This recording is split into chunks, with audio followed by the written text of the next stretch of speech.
प्रसाद तामदार नावाचा हा जो ढोंगी बाबा, ढोंगी साधू होता, त्यांनी महिलांचं शोषण केलंय, महिलांचा विनयभंग केलाय. हा नालायक माणूस मोबाईल घेऊन महिलांचे प्रायव्हेट क्षणही बघत होता.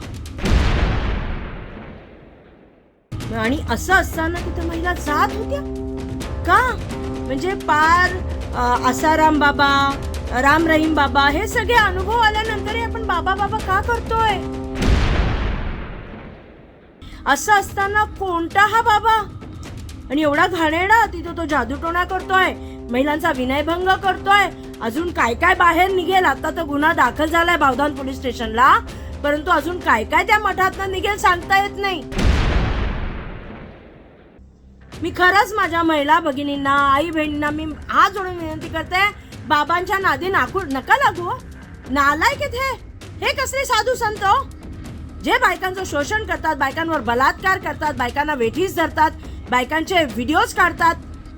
हे बाबा, आणि अशा बाबांना तुम्ही मठ चालू देताय, तिथे आजूबाजूचे त्याचे भक्तही होतात.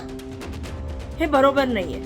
तेव्हा पोलिसांनी या बाबाला म्हणजे या प्रसाद तामदारला कडक शासन केलं पाहिजे की पुन्हा कोणी पुण्याच्या आसपास असा हा ढोंगी बाबा निर्माण नाही झाला पाहिजे.